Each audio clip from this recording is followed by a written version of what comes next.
ओम।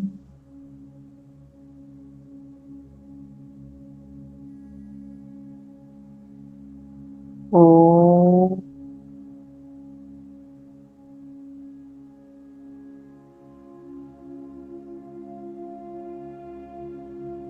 ओम।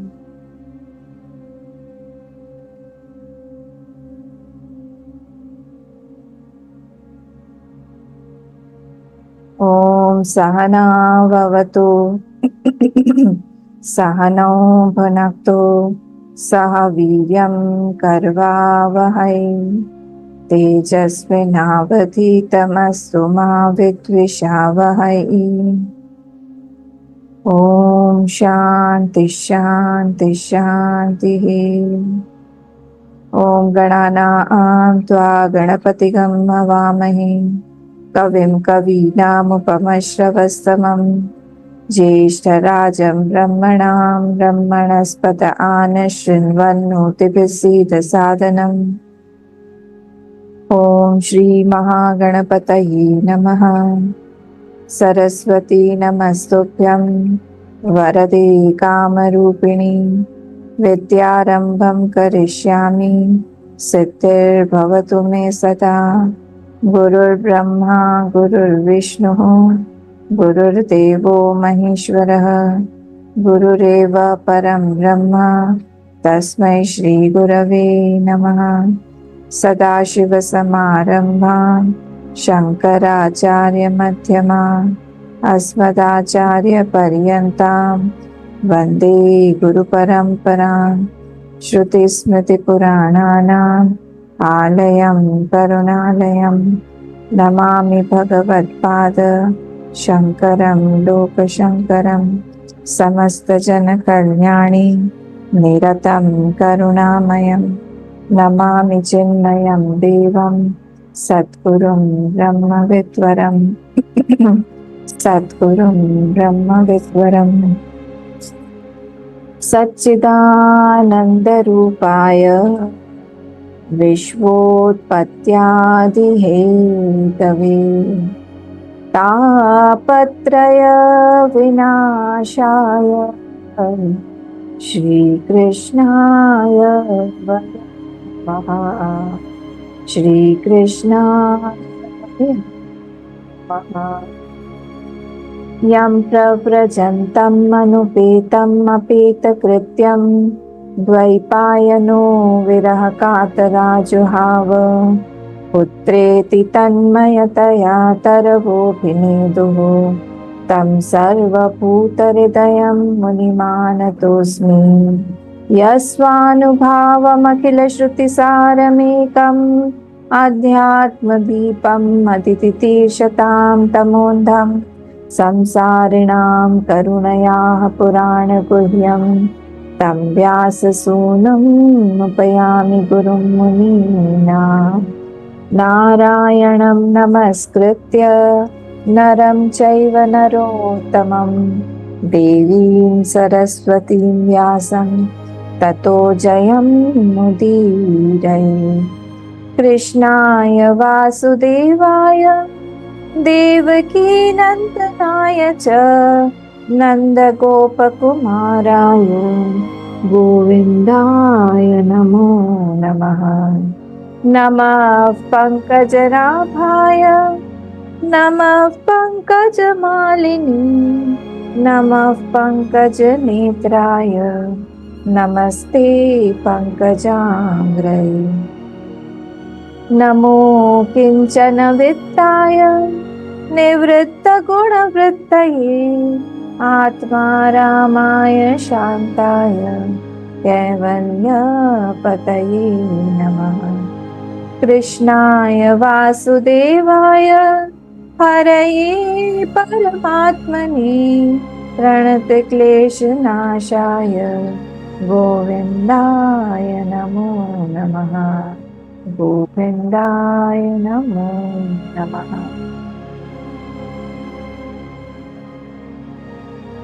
First वाला श्लोक पढ़ेंगे। 10th चैप्टर 10th स्कंद का दशम स्कंद 47th चैप्टर और 12th श्लोक।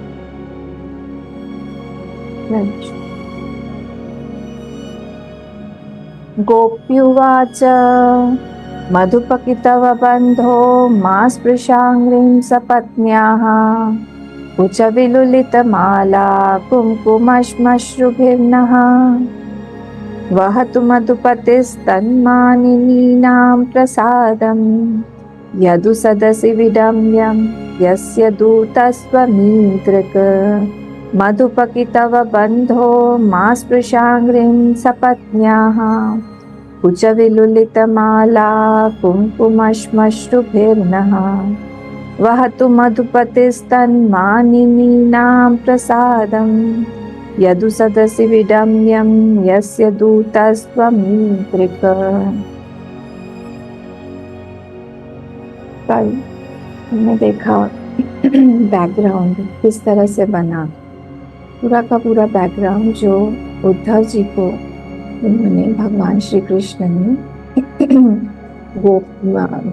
गोपियों से मिलने के लिए और ब्रज के लोगों से मिलने के लिए उन्हें भेजा। तो जो सुखदेव जी हैं यहाँ पे, कल मुझे किसी ने पूछा था कि सुखदेव जी जो है उन्होंने राधा जी का नाम क्यों नहीं लिया, तो हम उनकी ही कथा से आज प्रारंभ करते हैं। सुखदेव जी जो है वो पिछले जन्म में राधा जी के शुक थे। शुक यानी तोता, भाटो जिसको आप लोग बोलते हैं, तो उनके शुक थे। तो एक बार भगवान शिव जी पार्वती मैया को कथा सुना रहे थे, और कथा सुनाते सुनाते शिव जी तो हमेशा शांभवी मुद्रा में रहते हैं। जब कथा सुना रहे थे, शांभवी मुद्रा मतलब अर्धमीलित नेत्र, तो पार्वती मैया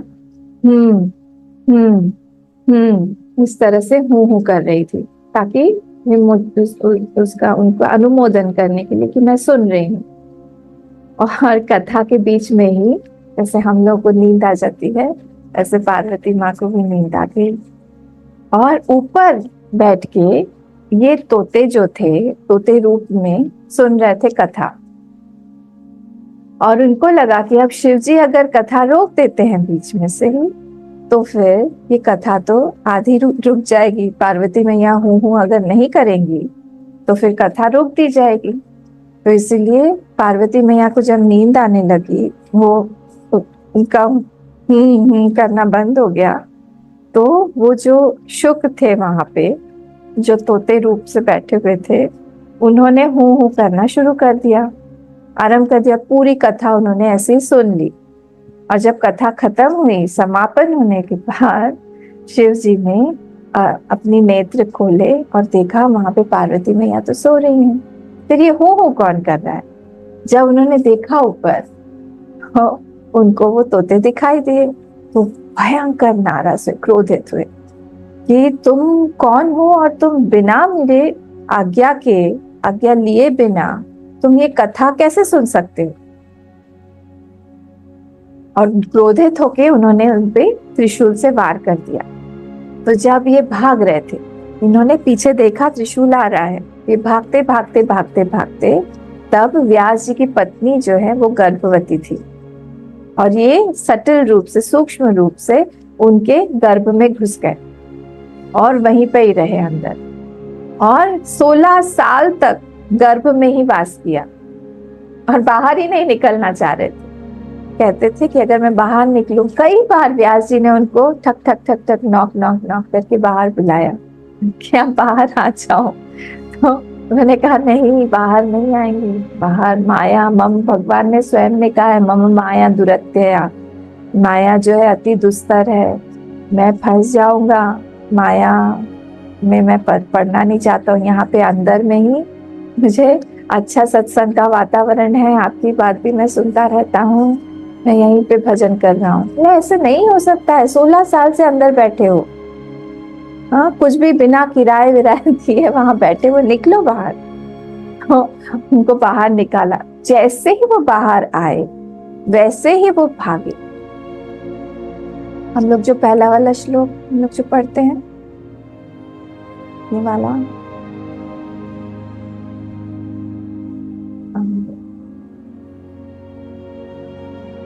यम प्रव्रजंतम अनुपेतम अपेत कृत्यम, ये सुखदेव जी का श्लोक है।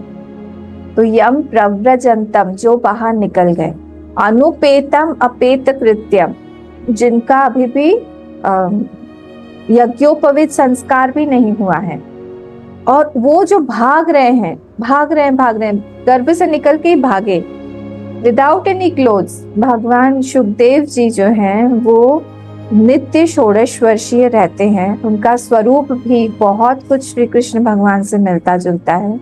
वैसे ही उनके घुंघराले घुंघराले केश हैं, वैसा ही सांवला सा स्वरूप है, वैसे ही षोडश वर्षीय हैं। उनका नाक जो है वो शुक के समान है, तोते के समान। और ये विरह कातर आजो हाव, ये पीछे द्वैपायन जो है मतलब व्यास जी पीछे पीछे भागे उनके कि रुक जाओ पुत्र, कहाँ जा रहे हो, रुको रुको रुको। और वहां पे ही कुछ स्त्रियां तालाब में स्नान कर रही थी। और स्नान करते समय ये जो पुत्र था ये तो चला गया भागते भागते, और इन लोगों ने वस्त्र नहीं पहने, इन लोगों को लज्जा भी नहीं आई। पर जिस क्षण व्यास जी उनका पीछा करते करते वहां पे पहुंचे तो इन सारी स्त्रियों ने वस्त्र पहन लिए फटाफट और बाहर आके खड़ी हो गई प्रणाम करके। तो इन्होंने, व्यास जी ने पूछा, अरे आश्चर्य है, एक एकदम युवा, एक सन्यासी इस तरह से भागे हुए जा रहा है, सुंदर दिखने में है, तेजस्वी है, और तुम लोग उससे नहीं शर्माई, और मैं बुढ़ा भाग रहा हूँ, वृद्ध हो गया हूँ, जटा मेरी पक गई है, और तुम लोग मुझसे शर्मा गए, ऐसे कैसे हुआ? तब स्त्रियां तो लज्जावश कुछ बोल नहीं पाई। पुत्रेति पुत्रेति ऐसे, पुत्रेति ऐसे भाग रहे थे। तब तन्मयतया तरवो भी नेदुहु, न पुत्र बोला वहां पे कुछ, और न वो स्त्रियां बोली, क्योंकि सब तन्मय हो रहे थे भगवान, तन्मय मतलब अपने स्वरूप में ही अपना आनंद रस ले रहे थे। उस समय तरवह अभिनेदुहु, तरवह मतलब तरु का प्लूरल हो जाएगा, तरवह। तो वहां पे जितने पेड़ थे, मतलब पेड़ों को हम लोग बोलते हैं जड़, वो जड़ वस्तुओं ने निवेदन किया, अभिनेदुहु, क्या बोला? तम सर्वभूत हृदय मुनि मानतोस्मि, वो सारे के सारे हृदयों में निवास करते हैं, मतलब वो ब्रह्म स्वरूप ही हैं, जिसके पीछे तुम पुत्र पुत्र करके, हे पुत्र करके भाग रहे हो, वो सारे के सारे ब्रह्मांड से उसका एकीकार है। इसलिए तुम उसको भूल जाओ, उसको ये मत सोचो कि वो तुम्हारा ही सिर्फ पुत्र है। वो ज्ञानी है, वो उसका मन भगवदाकार है, और इसीलिए मुनि मानतोस्मि, नतोस्मि मतलब मैं प्रणाम करता हूँ, मैं उनको उन सुखदेव जी को मैं प्रणाम कर रहा हूँ, यहाँ पे ये मीनिंग। तो जब हमारे बिहाफ पर जब जड़ वस्तु भी बोलने लगे, वो स्थिति है हमारी सुखदेव जी की, जिन्होंने ये सारी रचना की हुई है, जिन्होंने ये बोला हुआ है। तो कल हम बता रहे थे ना, हम लोग देख रहे थे कि यहाँ पे उद्धव जी को भेजा गया, तो उद्धव जी का मैं बता रही थी, जब उनको भेजा गया तब यही इसी कारणवश भेजा गया कि जो व्यक्ति जिस स्थान पर है, जिसका जितना उसका महत्व है, जब वो बोलता है तो उसका महत्व जिस चीज को बोल रहा है बढ़ जाता है। अगर कोई कॉमनर उस चीज को बोलेगा तो उसका महत्व बहुत न्यूनतम होगा, पर कोई एक महान व्यक्ति उस चीज को बोल रहा है। सिर्फ हमारे हम लोग ले जाके हम लोग अगर गीता जी किसी को दें, और वही गीता मोदी जी जाके सब देशों के प्रधानमंत्रियों को देते हैं, बात तो अलग हो जाती है ना, एकदम अलग बात बन जाती है। हमारे गुरुदेव दे रहे हैं, मोदी जी दे रहे हैं, बात अलग हो जाती है। तो यहाँ पर भी सुखदेव जी जब इस बातों को बोल रहे हैं, मैं मन को हमारे तैयार कर रही हूँ, क्योंकि ये सब बहुत बहुत डीप बातें, बहुत ऊपर उच्छृंखल, या फिर हम ऐसा नहीं, सुपरफिशियल बातें नहीं लिखी हैं इसमें।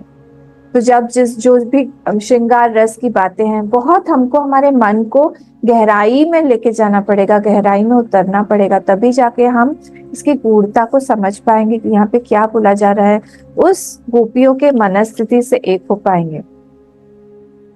ठीक है ना। सुखदेव जी तो वहां चले गए, भाग गए जंगल में। अब ये कातर होके उनके पीछे पीछे भाग रहे हैं, आ जाओ आ जाओ। ये तो जंगल में, गंभीर जंगल में भाग गए। तब इन्होंने कुछ कुछ भागवत के ही श्लोक अपने शिष्यों को सिखाए। उनसे बोला कि जाके तुम जहाँ पे वो बैठे हुए हैं वहां पे जाके ये श्लोकों का पाठ करो। तो जैसे ही उन्होंने एक आध श्लोक का पाठ किया तो उन्होंने नेत्र खोले, बोले इतना सुंदर श्लोक है, ये कहाँ से सीखा तुमने? तो वो शिष्य बोला आपको और सुनना है और सीखना है, चलो मेरे साथ, मैं आपको और ऐसे बहुत सारे श्लोक है, आओ आओ आओ। ऐसे करके धीरे धीरे धीरे धीरे उनको धीरे धीरे खींचते, मोहित करते करते उनको आश्रम अपने पिताजी के पास ले। अब पिताजी को देख के फिर से भाग रहे थे। व्यास जी ने कहा रुको रुको रुको, मैं तुमको पूरी भागवत सुनाऊं, पूरी भागवत पढ़ाऊं। और इस तरह से सुखदेव जी महाराज को व्यास जी ने फिर पूरी भागवत सुनाई, जो कि आज हमारे हाथ में है, जो हम लोग सुन पा रहे हैं। उसकी कथा इस तरह से शुरू होती है।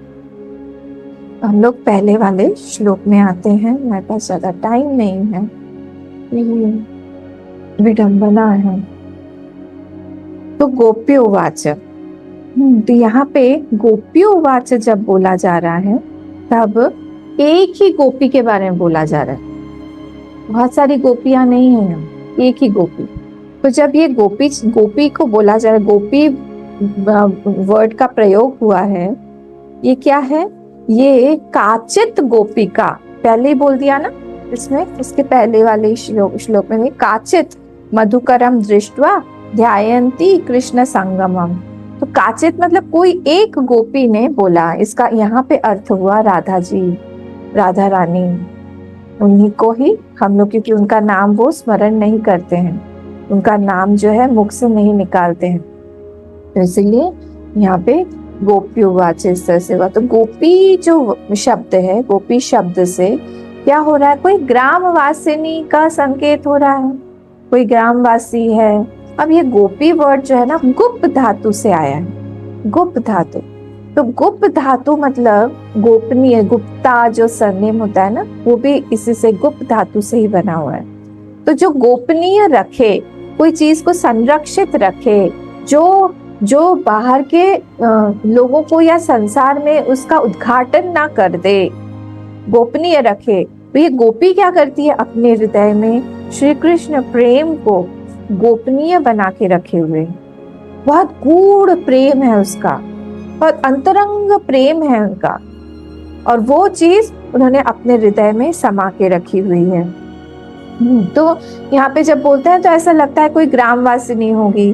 तो ग्रामवासी या फिर जो हम लोग जिनको बोलते हैं अनपढ़, हम लोग बोलते हैं गंवार, तो ये लोग जो होते हैं ना, हृदय के बहुत स्वच्छ होते हैं। और जो हृदय का स्वच्छ बालवत होते हैं जो लोग, उनके हृदय में भगवान अपनी भक्ति को बहुत तीव्रता से प्रकाशित करते हैं, बहुत जल्दी प्रकाशित करते हैं, देर नहीं लगाते हैं। तो ये गोपी का वर्ड, गोपी का जो शब्द है यहाँ पे राधा जी के नाम से इंगित हो रहा है, ये हमको ध्यान रखना पड़ेगा।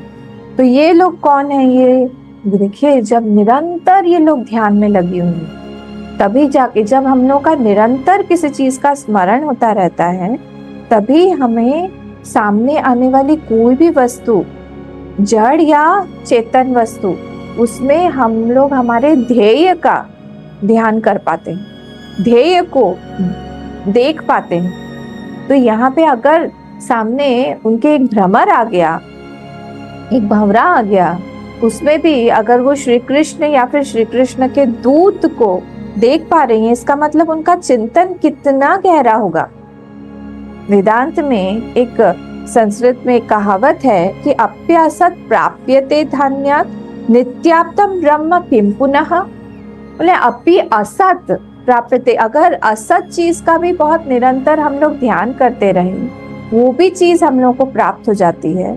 तो किम पुनर्ब्रह्म, अगर ब्रह्म रूप से जो सत वस्तु है, नित्याप्तम, जो आप्त है, जो हमारे पास में नित्य प्राप्त है, उसका अगर हम ध्यान करेंगे, वो हमारे हृदय में, अभी तो हम श्री कृष्ण रूप से ही देख रहे हैं, श्री कृष्ण हमें नित्य प्राप्त हैं।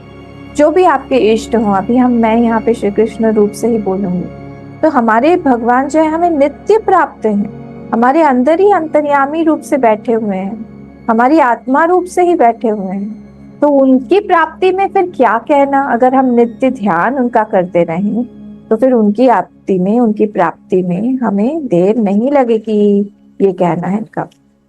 तो राधा रानी जो है, फिर राधा जी जो है, वो कल्पना कर रही हैं, क्या कल्पना कर रही हैं कि वहां पे मानो जो भगवान श्री कृष्ण हैं, उनकी बहुत सारी पटरानियां हैं, बहुत सारी मानिनियां हैं, बहुत सारी कामिनियां हैं, क्योंकि सभी लोगों को भगवान आकर्षित करते हैं। जैसे गोपियों को यहाँ पे किए, वैसे मथुरावासी भी, नगर निवासिनी जो वहां की युवतियां हैं, सुंदरियां हैं, वहां की उनके भी मन को आकर्षित करते हैं, है ना भगवान। तो उनका, राधा जी का यहाँ पे आक्षेप बोले हम, कटाक्ष बोले हम, ये सारी चीजें इन श्लोकों में दिखाई देती है। क्यों बोल रही हैं, मधुप को बोल रही हैं, उस मधुकर को बोल रही हैं कि अच्छा, आप जो है वहां पे सब मानिनियों से शायद अब ऊब गए होंगे, बोर हो गए होंगे, बहुत सारी मानिनियां आपके पास में है वहां पे, और इसीलिए ऊब के अब क्या हुआ, अब हम लोग की याद आई, और हमको मनाने के लिए, क्योंकि हमको तो छोड़ के चले गए हैं, अब हमको मनाने के लिए इस अपने काले कलूटे दास को भेजा है, अपने ही जैसा जो दिखता है। तो जो जिसका दास है, जो स्वामी की तरह ही होता है वो जनरली, तो इधर इसलिए उन्होंने बोला, हे मधुप, हे मधुकर, हे मधुप, तो मधुम पिबती थी, मधु जो मधु को पिए, जो फूलों के रसों को जा जाके पिए, उसका नाम है मधु। बोले कितव बंधो, बोले तुम तो कपटी हो ही, कितव मतलब कपटी, बोले तुम तो कपटी हो ही, और तुम कितव के बंधु भी हो, मतलब तुम केशव के बंधु भी हो, जो केशव कपटी हैं स्वयं, उनके तुम बंधु भी हो, और तुम जो है मांस प्रशांग्रे, जाओ जाओ जाओ जाओ, मेरे पैर वगैरह वगैरह मत छुओ, ऑलरेडी तुम पी पुआ के आ रहे हो। यहाँ पे डायरेक्ट बोल रहे हो, तुम जैसे जैसे एक तुम तो अलग अलग फूलों का रस जा जाके पीते हो, किसी एक पे तो तुम टिकते नहीं हो, अलग अलग फूलों से रस तुमने लिया है, और फिर वहां से जा जाके तुम आप पिए हुए मुझे स्पर्श कर रहे हो। इसका सब डीप अर्थ है। हाँ, हम लोग, मैं सिर्फ अभी मैं मीनिंग बता रही हूँ, उस पर हम चलेंगे बाद में। अब तुम मद्यपान करके आए हो और तुम मुझे छूने की कोशिश कर रहे हो। हाँ, तुम जाओ जाओ जाओ। और सपत्नियां कुछ विलुलित, सपत्नियां मतलब यहाँ पे जो मानिनिया हैं दूसरी भगवान की, वहां पे मथुरा निवासिनी जो है, वहां पे गोपियां नहीं बोलेंगे क्योंकि गोपियां तो वृंदावन वाली हैं, उधर की जो मानिनी स्त्रियां हैं, युवतियां हैं, वो तो सपत्नी मतलब इनकी, वो बोल रही कि ये सब मेरी सौतें हैं। उनके कुछ विलुलित माला कुमकुमश्मश्रु भिन्ना, तो उनके जो उन्होंने माला पहनी हुई है भगवान ने, तो उनको आलिंगन किया, तो उनका जो माला था, वो माला जो है वो हो गई, क्या बोलते हैं इसको, मसल गई, दब गई।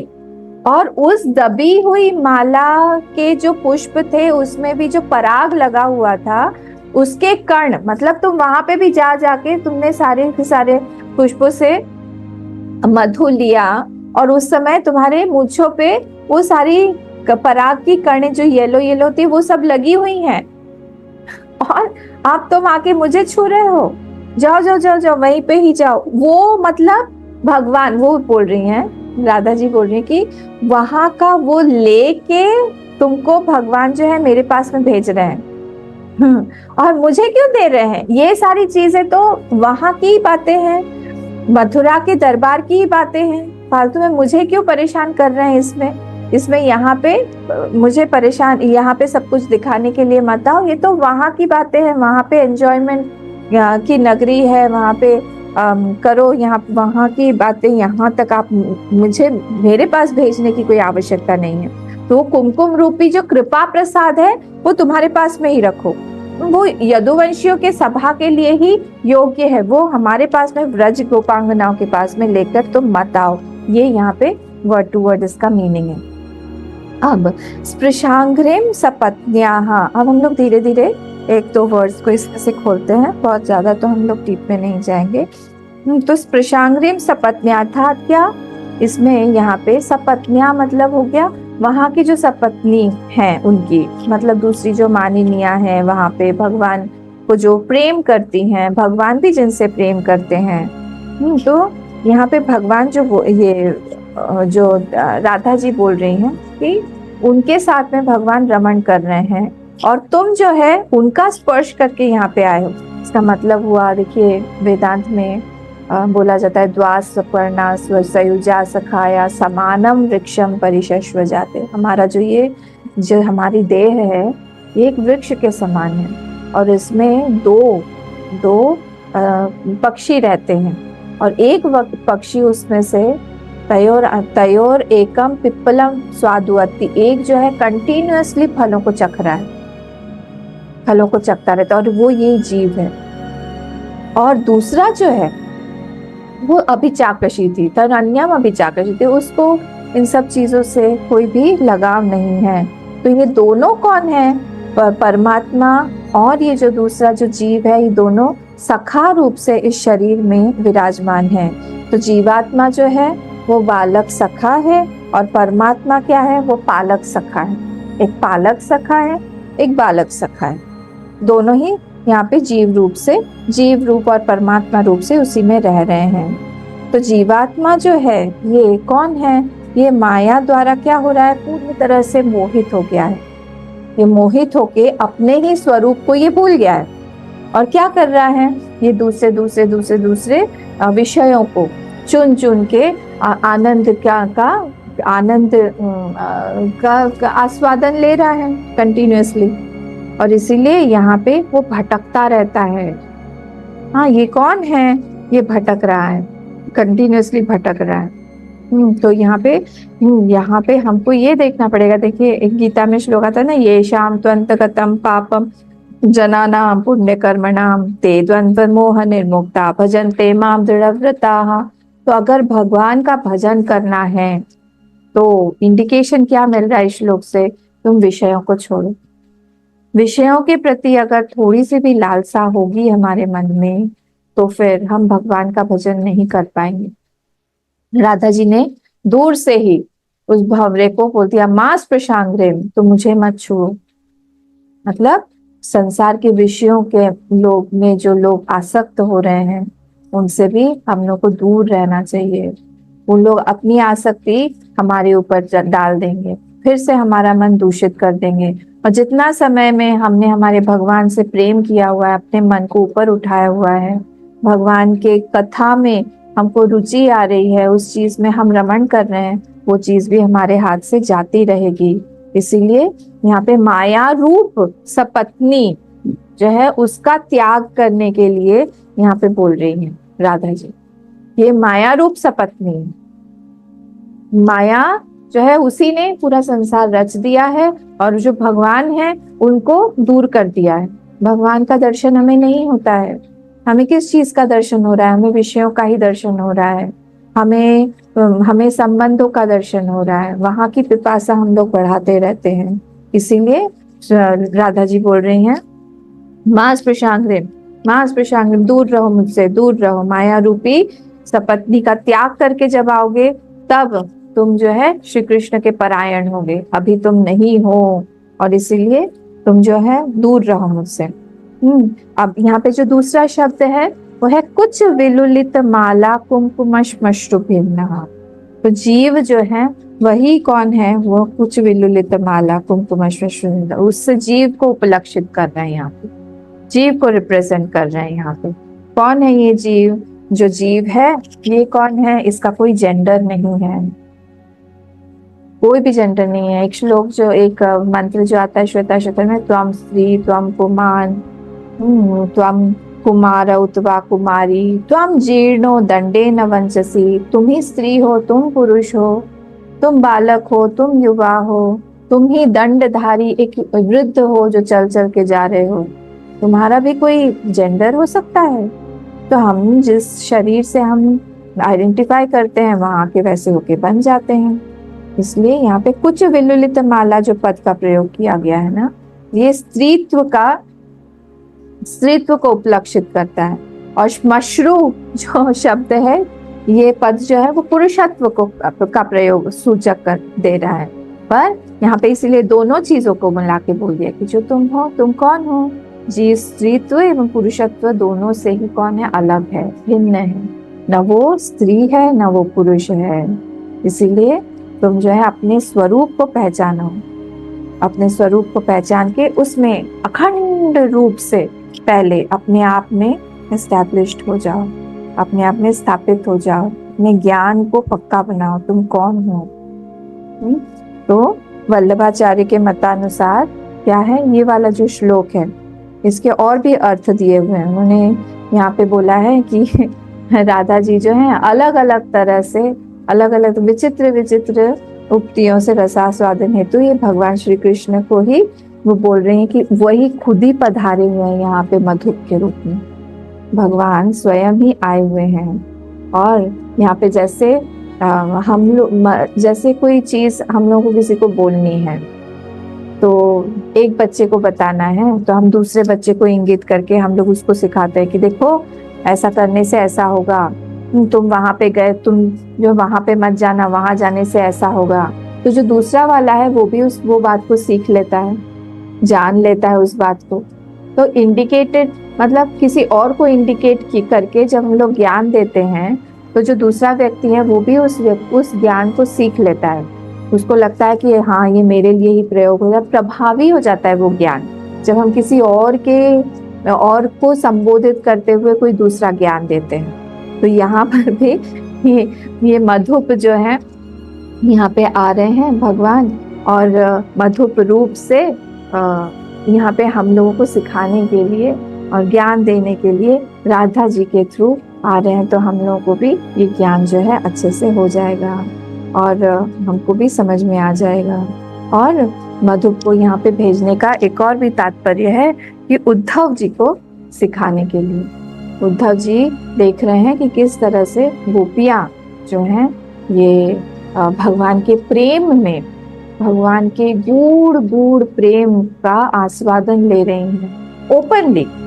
अब उनके प्रेम में कोई भी कपट नहीं है, कोई भी आच्छादन नहीं है।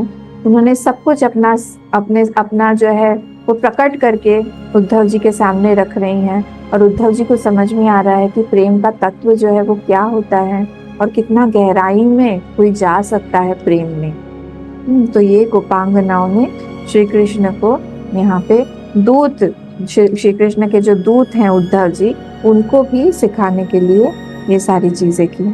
तो मधुप की तव बंधो यहाँ पे बोल रहे हैं भगवान, जो राधा जी हैं बोल रही हैं। तो श्रुति रूप जो है गोपांगनाएं, ये क्या कर रही हैं? ये बोल रही हैं हे जीव, तू जो है शब्द स्पर्श रूप रस गंध, ये जो सारे के सारे जो विषय हैं इनका तू विषयोन्मुख, इनसे होके कृष्ण विमुख हो रहा है।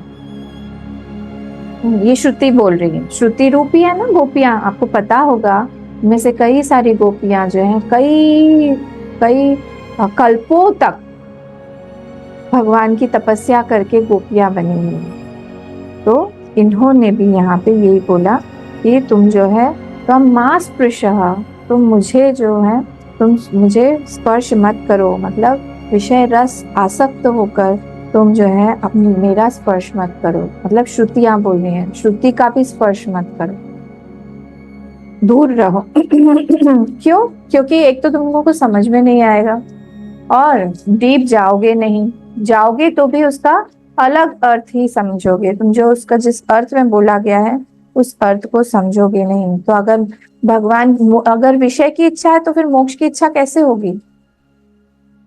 विषय की इच्छा और मोक्ष की इच्छा तो बिल्कुल अलग अलग होती है। तो यहाँ पे तो हमारी भगवत इच्छा है, वो कैसे प्राप्त हो कि हम भगवान से एकाकार हो पाए, वो तो होगा नहीं। इसलिए यहाँ पे ये बोल रहे हैं कि मधुपकितव बंधो मां स्पृशांग्रीम सपत्न्या कुच विलुलित माला कुमकुमश्मश्रुभिर्नः। तो यहाँ अब जो सपत्न्या है, सपत्न्या अंग्रिम मां स्पृश, ये माया जो है, माया जीव को क्या करती है, वो श्रुति से हमको विमुख कर देती है। वो नहीं चाहती, इतना मुश्किल हो जाता है। अगर हमारे हाथ में आज भागवत है, अगर हमारे पास में श्रुति है, अगर हमारे पास में गीता है, तो हमारे ऊपर भगवान की महती कृपा है। क्योंकि ये जो संसार है, ये बना ही हुआ है माया के द्वारा खींचने के लिए। यहाँ पे हर तरह की खिंचावट आएगी। अगर कोई खींचता नहीं है तो उसी पे आश्चर्य होना चाहिए कि अरे ये कैसा आश्चर्य है कि इतना ये छोटा होते हुए भी, यंग यूथ युवा होते हुए भी इसको माया छू नहीं पा रही है। उसका मतलब है कि उसमें बहुत ज्यादा भक्ति है, कृपा है भगवान की। तो कोई कोई ऐसा बहुत रेयर ऐसा कोई होता है जिसके ऊपर माया जो है प्रभाव नहीं डाल पाती है उसकी भक्ति के कारण। इसलिए यहाँ पे दो स्त्रियों का जैसे पति होता है, पति होता है ना, वो खींच रहा है। तो माया भी एक पत्नी है और श्रुति भी एक पत्नी है। तो दोनों तरफ से अगर जैसे एक पति जो है दोनों की तरफ से मोहित हो जाता है, वैसे उसी तरह से यहाँ पे एज इफ जो है ये भी शुद्ध ब्रह्म परमात्मा स्वरूप होते हुए भी जो जीव है ये पूरी तरह से मोहित हो गया है। ये मोहित होकर और क्या कर रहा है, अब पूरी तरह से माया का ही अनुगामी बन गया है और उसने श्रुति को छोड़ दिया है। तो यहाँ पे इसीलिए बोल रहे हैं माया दास मत बनो, मां स्पृशांग्रिम, तुम जो है माया दास मत बनो, तुम यहाँ से निकलो। तो संसार का जो ये वृक्ष रूप है या फिर हमारा जो ये शरीर रूप है, इसमें दोनों ही रहते हैं। उसमें से एक को जो है तुम देखो और दूसरे को छोड़ दो। मतलब जो जीव रूप से तुम अपने आप को समझ रहे हो उसको छोड़ दो और परमात्मा स्वरूप जो तुम्हारा है उसमें ही तुम बस जाओ। ये यहाँ पे इसका मीनिंग हुआ। तो वह तो मधुपति स्तन माने नाम प्रसादम, ये तो मैंने बताया आप लोगों को कि जो भी तुम वहां से लेके आए हो कृपा प्रसाद रूप से, वो यहाँ पे हमारे लिए नहीं चलेगा। तुम वहीं पर ही लेके जाओ। यदु सदस्य मतलब होता है सभागार, वहीं पे ही तुम लेके जाओ, वहीं पे उसी के योग्य है ये। हमारे पास में इन सब चीजों को मत लाओ। हम दूसरा वाला श्लोक देखते हैं। सकृदधर सुधाम स्वाम मोहिनी पाययित्वा सुमनस इव सद्यस्तत्यजेस्मान् भवादृक् परिचरति कथम तत्पाद पद्मं तु पद्मा यपिबत यदृत चेता उत्तम श्लोक जल्पैहि।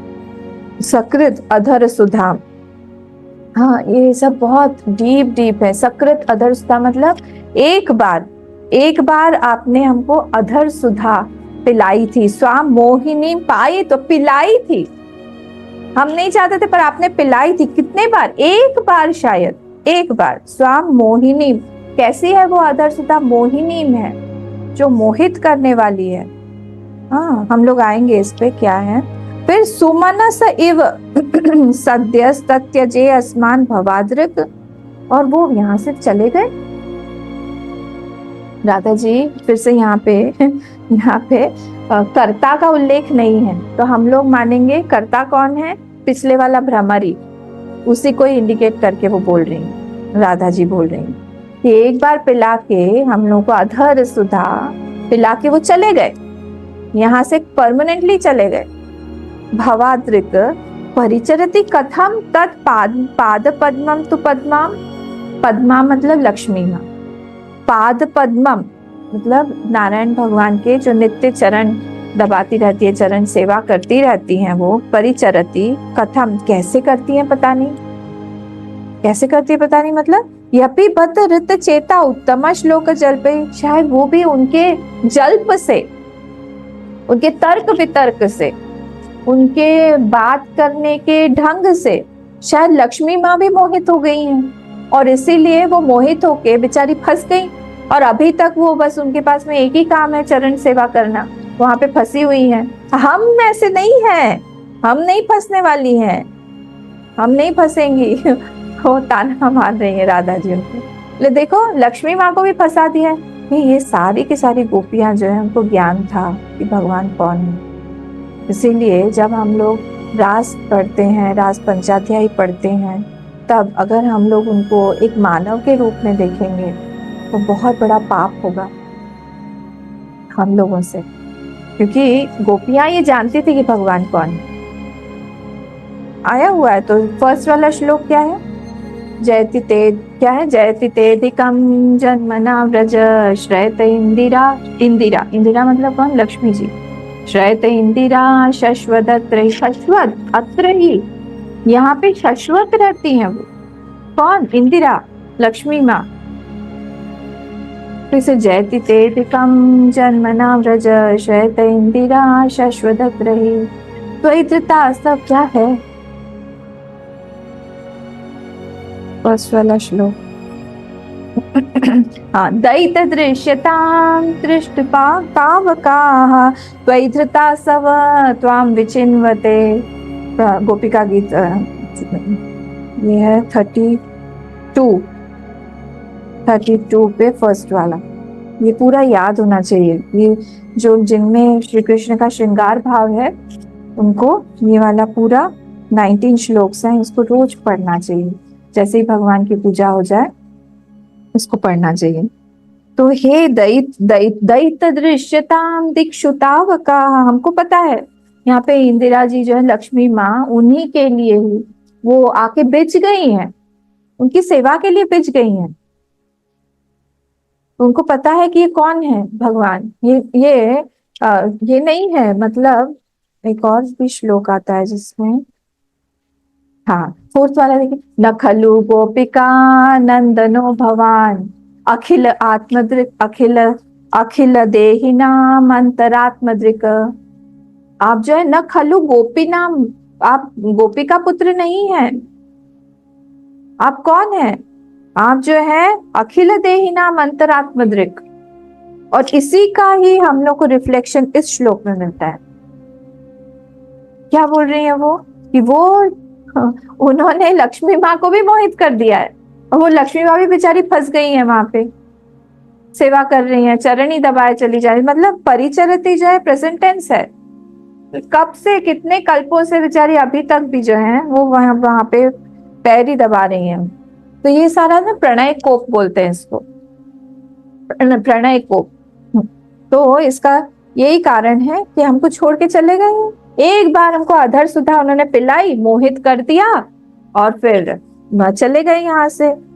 और कैसे पता नहीं लक्ष्मी माँ सेवा करती होंगी, ये इसका मीनिंग है यहाँ पे। अब हम लोग आगे इसमें देखते हैं हम लोग।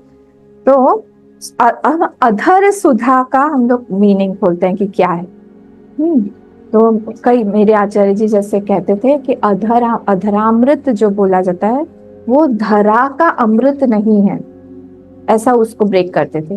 मतलब अधर मतलब धरामृत नहीं है, मतलब वो मर्त्य लोक का अमृत नहीं है। तो उसको उस तरह से वो लेते थे। एक और जो हम लोग उसका ये कर सकते हैं, उसको खोल सकते हैं इस अधर सुधा को, उसका बोलते हैं अधरीकृता सुधापीयया। अधरीकृता सुधापीयया मतलब जो अमृत को भी, सुधापी, सुधा मतलब अमृत, जो सुधा को भी नगण्य बना दे, जो अमृत को भी नगण्य बना दे, वो है अधर सुधा। ऐसी अधर सुधा है।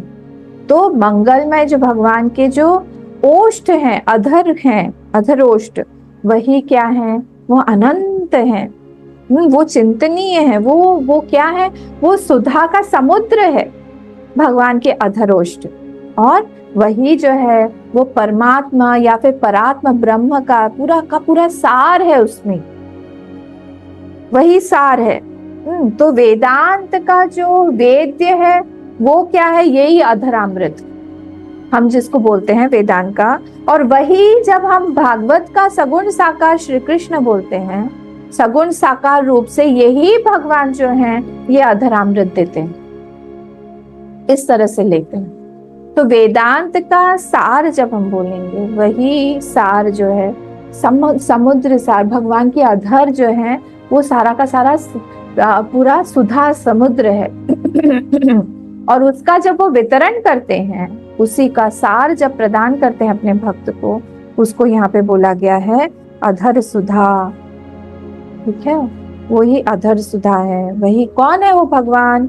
वो भगवान पूर्ण ब्रह्म श्री कृष्ण चंद्र, वही भगवान जो है हमारे सामने आए हुए हैं। तो महाभारत में एक श्लोक आया हुआ है जो नारद मुनि बोलते हैं, वहां पे कृष्णम कमल पत्राक्षम न चरिष्यन्ति ये नराः जीवान मृतास्तु ते गेया न संभाष्या कदाचन। बोले भगवान श्री कृष्ण कमल पत्राक्ष जो है, जो जिनकी जो अर्चना नहीं करते हैं, जो मनुष्य उनकी अर्चना नहीं करते हैं, वो पता है कौन है? जीवान मृतास्तु, वो जीते हुए भी मृत हैं। क्यों? क्योंकि न ते गेया न संभाष्या कदाचन, और उनसे हम लोग को न जानना चाहिए, न पहचान बढ़ानी चाहिए, न कोई इंटरेक्शन करना चाहिए, उनसे दूरी भली है। क्योंकि वो भगवान श्री कृष्ण को जानते भी नहीं है, उनकी अर्चना भी नहीं करते, पूजन भी नहीं करते। जब देवर्षि नारद हम लोग को इस तरह से हम लोग को आगाह कर रहे हैं कि उन लोगों से दूर रहें हम लोग। क्यों? क्योंकि संसार में खिंचना बहुत आसान है, भक्ति प्राप्त करना ही बहुत मुश्किल है। सबसे बड़ा मिरेकल यही है कि कोई भक्त बन जाए। आप संसार में जाके बोलिए, लोगों के सामने जाके बोलिए, आपको आधे से ज्यादा लोग आपको संसारी मिलेंगे। मैं उन सब चीजों की चर्चा ही यहाँ पे करना नहीं चाहती। वो संसार में खींचने की बातें करेंगे, तरह तरह से उलझाने की बातें करेंगे, पर अगर आप भगवान की चर्चा करें, उसमें कोई एक दो कृपा पात्र होगा जो भगवान के कथा में रुचि रखे, भगवान की भक्ति में उसको रस आए, भगवान की कथा सुन के अश्रुपात हो और रोमांच आ जाए, ऐसा कोई भक्ति होगा जिसको और कुछ चाहिए ही नहीं। उसको नित्य भगवान की कथा में डूबे रहने का मन करता है, उसको नित्य भगवान के आलिंगन का बोध होता रहता है। वो भगवान को छोड़ के कहीं जाता ही नहीं है। वो कहीं पे भी जा रहा है तो भी उसको लगता है कि मेरे सखा मेरे साथ में है, मेरे प्रभु मेरे साथ में है, मैं अकेला कहीं जाता ही नहीं हूँ, अकेला कुछ मैं करता ही नहीं हूँ। ये ऐसे लोगों का संग जो है, यही भक्त चाहता है, यही निरंतर वो बोलता रहता है। पृथु ने भगवान से यही बोला कि आप मुझे भक्तों का संग दीजिए, आप मुझे अपने चरणों में रति दीजिए। उन्होंने तो इतना भी बोल डाला कि मुझे आपके चरणों में रति दीजिए, उस चरणों की रति दीजिए जहाँ पे वो लक्ष्मी माँ भी बैठी हुई है, और ऐसा करिएगा कि लक्ष्मी माँ को मुझसे डाह ना हो जाए। बहुत सुंदर सा श्लोक है, मुझे याद नहीं आ रहा है कि मैं भी चरण दबाने लगूं। कभी कभी शिष्यों में होता है ना, गुरु के चरण, अब गुरु चरण तो दो ही हैं और लाइन से खड़े हुए हैं सब लोग कि हमको भी दबाना है, सब लोग खड़े हुए हैं तो यहाँ पे तो ऑलरेडी एंगेज्ड है, बुक्ड है। क्या करें, ऐसे समय में लगता है कि हमारे गुरु के बहुत सारे चरण हो। तो वहां पे पृथु महाराज जी बोलते हैं भगवान से, देखिए मैं आपकी चरण सेवा करना चाहता हूँ, पर ऑलरेडी वहां पे पद्मा जी हैं, तो पद्मावती अगर वहां पे ऑलरेडी हैं और मैं भी वहां पहुंचना चाहता हूँ, तो हो सकता है कि हम दोनों में एक कंपटीशन की भावना आ जाए, वो ना आए, हम दोनों में ही वो ना आए। मतलब कितने श्योर है देखिए कि भगवान से वो मांग रहे तो भगवान देंगे। उन्होंने नेक्स्ट स्टेप, उन्होंने भगवान से इस तरह से कामना की कि आगे वाला स्टेप, मतलब मैं तो ऑलरेडी पहुंच गया हूं वहां पे, पर हमारे अंदर जेलसी की भावना ना आ जाए। ये सौंदर्य है, ये भावनाओं का सौंदर्य, जिसके मन में बहुत भाव है ना, वही इन चीजों का रसास्वाद कर पाएगा।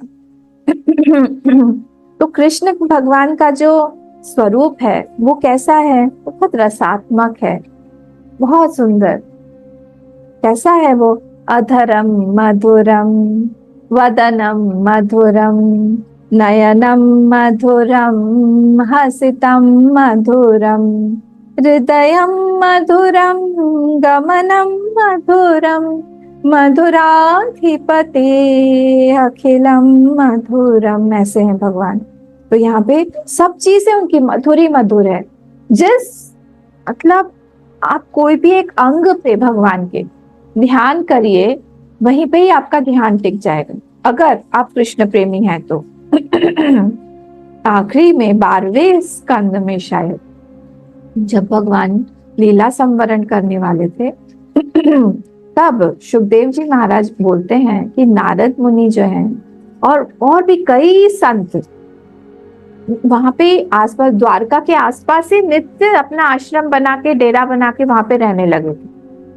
कि भगवान का आकर्षण, ये संसार आकर्षित नहीं करता है, पर ऐसे उन्माद आ जाता है, एक नशा आ जाता है भगवान का रूप का स्मरण करके या देख के। इन लोगों ने तो ऑलरेडी रूप सामने देखा है साक्षात, ये लोग कैसे छोड़ पाएंगे भगवान? तो वहां पे नारद जी कहते हैं भगवान का एक एक अंग श्रेष्ठ अंगों में है। उनका कंधा जो है, स्कंद, सिंह स्कंद, जैसे कोई भी बेस्ट स्कंद जिसको बोलते हैं वो सिंह का होता है, वैसा है। उनके जो चक्षु हैं वो कमल की तरह हैं। उनकी जो ग्रीवा है, कंबू ग्रीवा बोलते हैं, मतलब शंख की तरह है, 3 जिसपे रेखाएं हैं। सारे के सारे अंग जो है भगवान के इतने सुकोमल, इतने सुंदर हैं कि अगर आप वहां पे ध्यान करने लग जाएं तो आपका ध्यान वहां से जाएगा ही नहीं, आपका ध्यान टिक जाएगा वहां पे, और आपको लगेगा कि हम वहीं पे ही वैसे ही ध्यान करते रहे। ध्यान तो नारद मुनि जैसे व्यक्ति भी वहां से जाते नहीं थे, नित्य निरंतर उनकी सभा में पहुंच जाते थे और दर्शन करने के लिए पहुंच जाते थे। ऐसे हैं भगवान श्री कृष्ण का ये स्वरूप, है ना। तो ये वाला जो है, तो ये हम अधर सुधा पे थे, चलिए वापस आइए। तो ये अधर सुधा जो है ये बहुत असाधारणी है। हाँ, तो जैसे एक बार भी किसी तरह से भी हम लोग भगवान से संबंध अगर जोड़ लेते हैं तो फिर वहां पे 1 वे ट्रैफिक है, वहां से फिर से हम बाहर नहीं निकल पाएंगे। एक बार हम चले गए तो फिर बस हम लोग हो गए, मतलब वहां पे। और जैसे इन लोगों को अभी मैं बता रही थी ना, वहाँ अलम बुद्धि नहीं आती कि चलो भगवान के एक बार दर्शन हो गए तो हो गया परमानेंटली। बार बार देखते रहें, भगवान को देखते रहें अपलक।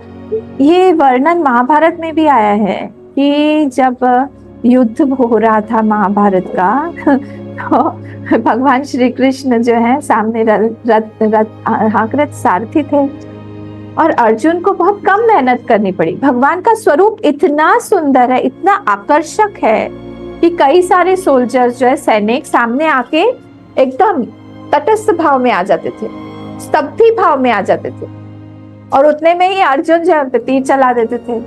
तो वो लोग को तो मुक्ति प्राप्त हो जाती थी, सायुज्य सालोक की मुक्ति प्राप्त हो जाती थी, पर अर्जुन का काम इतना सहज हो जाता था।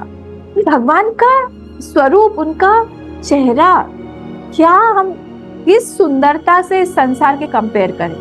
आप सोचिए, राम जी के बारे में ऐसा बोला जाता है वाल्मीकि रामायण में, रामचरितमानस में भी है कि जब वो दोनों, क्या नाम था उनका, पुत्र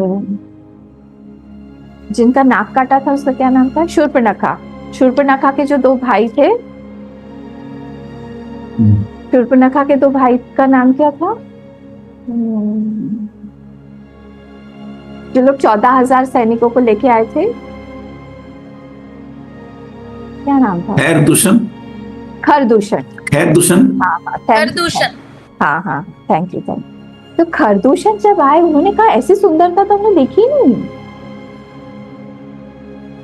तुम रुको, तुम जो है तुम जाओ, तुमको हम मार नहीं सकते हैं।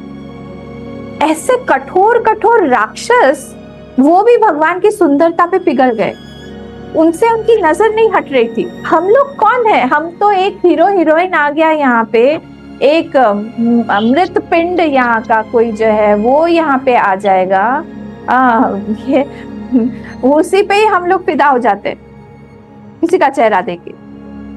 भगवान का स्वरूप हम लोग अगर एक बार देख लेंगे, इसीलिए यहाँ पे बोला जा रहा है अलम बुद्धि नहीं होती है, और भगवान ही जो है वही किसी को प्रेरित करते हैं, सबको प्रेरित नहीं करते हैं। धनुर्दास का एग्जाम्पल मैं अभी स्टोरी में नहीं जाऊंगी, टाइम हो जाएगा हमारा। धनुर्दास का एग्जाम्पल मैंने बताया था ना, वो मल्ल जो था वो उसको रूपा सकती थी, फिर उनको स्वामी जी मिले, कौन से स्वामी जी थे, उन्होंने उनको फिर वो लेके गए मंदिर में और भगवान से कहा कि आप उसको अपना रूप दिखा दीजिए। भगवान ने उनको अपना रूप दिखा दिया। जैसे ही उनको अपना रूप दिखाया वो पूरी तरह से मोहित होकर उन्होंने छोड़ दिया, संसार को छोड़ दिया और भगवान पर ही उन्होंने के बहुत बड़े महात्मा हुए धनुर्दास, फिर उनके साथ में ही रहते थे। तो पाययित्वा मतलब क्या है यहाँ पे? पाई तो मतलब जबरदस्ती पिलाया। अदर सकृत अदर सुधाम स्वाम मोहिनी पाययित्वा। तो ये प्रेरणा जो है ये अंतर्यामी की तरफ से ही होती है। अगर हमारे अंदर में थोड़ी सी भी भक्ति है, अगर हमारे अंदर में थोड़ा सा भी विश्वास है, वो मनुष्यकृत नहीं है, हमने कुछ भी नहीं किया है, जीवकृत नहीं हो सकता है, वो अंतर्यामी कृत ही है, अंतर्यामी की प्रेरणा ही है। कौन है वो अंतर्यामी? ईश्वर सर्वभूतानां हृद्देशे अर्जुन तिष्ठति। हमारे ही अंदर में बैठे हुए हैं वो भगवान, वही प्रेरणा देते हैं हमको और वही अपनी तरफ खींच सकते हैं। आप नहीं खींच सकते। आप किसी के सामने भी बोलिए, बहुत कठोर कठोर हृदय वाले होते हैं यहाँ पे, पर अगर उनमें प्रेरणा आ जाए, भगवान की प्रेरणा आ जाए, वो ऐसे खींचे आएंगे कि हम लोगों को पार कर जाएंगे। भक्ति में ऐसे चले आते। बेला होइचे वाली भी स्टोरी मैंने आप लोगों को बताई थी ना, वृंदावन की कहानी। बेला जी एक मारवाड़ी थे जिनका शायद पूरा ग्रोसरी वगैरह का शायद दुकान था। नम्रता बता पाएगी ज्यादा।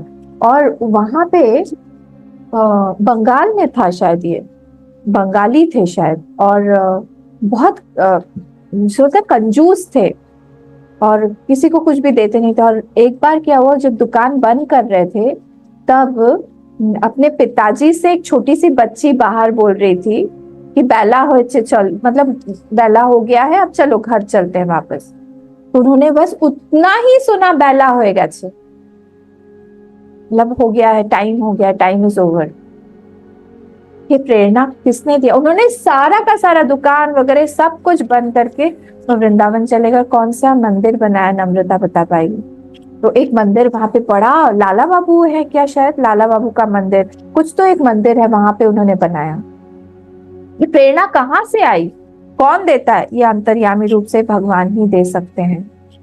ठीक है, तो इसीलिए भगवान जो है वो एक उपकार को याद रखते हैं।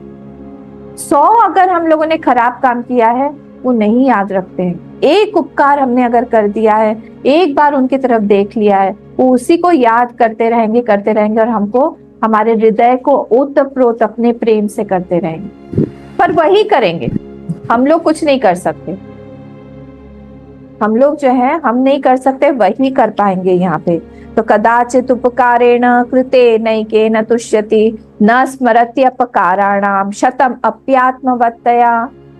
ये वाल्मीकि रामायण का एक श्लोक है जिसमें बोला जाता है एक उपकार कर दे तो भगवान याद रखता है, पर 100 अपकार भी करें उसको भगवान जो भूल जाते हैं। ये सब भगवान की ही क्वालिटीज है। और आज हम लोग यहाँ पे बैठे हैं उनके कारण बैठे हैं, हमारे कारण नहीं। हाँ, तो इसीलिए यहाँ पे हम लोग को भगवान को धन्यवाद देना चाहिए कि ये सारी चीजें आज हमको वो सुना रहे हैं। हम नहीं सुन रहे हैं, वो ही सुना रहे हैं हमको। तो सुमनस इव सद्य त्यजेस्मान भवाद्रिप। नेक्स्ट वाली लाइन, सुमनस इव सद्य, हे मधु, जो तुम जैसे पुष्पों को अलग अलग रस ले लेके इधर उधर से सारा रस तुम लेते हो और फिर छोड़ के चले जाते हो, त्याग देते हो, वैसे ही भगवान श्री कृष्ण ने भी हमको बलपूर्वक अपनी अधर सुधा का पान करवाया और हम लोग को छोड़ दिया, त्याग दिया हमें। एक यहाँ पे सुमनस जो शब्द है ना, सुमनस, इसका दो अर्थ होता है। एक होता है सुंदर मन, सुमन, और एक होता है पुष्प। दोनों ही यहाँ पे अर्थ हैं। ठीक है, तो दोनों ही हम लोग को ऐसा मन बनाना चाहिए ताकि हम उस सुंदर मन से भगवान की अर्चना कर पाए। कैसा पुष्प होना, पुष्प कैसा होता है? सुगंधित होता है, कोमल होता है, हमेशा फ्रेश दिखता है देखने वाला, ऐसा हम लोग को पुष्प जो है भगवान को अर्पण करना चाहिए। तो उसमें सुगंध हो, जरा भक्ति की सुगंध हो, द्रवता हो जरा उसमें, अपने चित्त को हम लोग द्रवित करके भगवान को चढ़ाएं, संसार की कठोरता को निकाल के आए, उसकी गंदगी हटाएं। तो सुंदर फ्रेग्रेंस वाला जो पुष्प है, खिला खिला हुआ नया नूतन, उसको हम लोग को भगवान को चढ़ाना चाहिए। ठीक है, तो इसीलिए भगवान, और भगवान जो है वही हमारे अंतरतम में बैठ के स्फुरित करते हैं फिर हमारे मन को। जब हम लोग अपना कोशिश करते हैं, सेल्फ एफर्ट हर जगह पे, पुरुषार्थ तो चाहिए। हम ऐसा नहीं बोल सकते कि सब कुछ हम लोग भगवान के ऊपर ही छोड़ देंगे। थोड़ा सा हम सेल्फ एफर्ट करेंगे, हम भगवान को प्रार्थना ही करें, उतना ही सेल्फ एफर्ट डालें। भगवान हमसे ये मन नहीं संभल रहा है, ये मन नहीं ठीक होता है, बार बार क्यों संसार में जाता है, आप इसको ठीक करिए। बस भगवान आ जाएंगे। देवर्षि नारद जी की कथा आपको याद है ना, भागवत में प्रथम स्कंद में जो आती है। छोटे 5 वर्ष के बालक थे जब वो, तब उन्होंने भगवान की आराधना किया।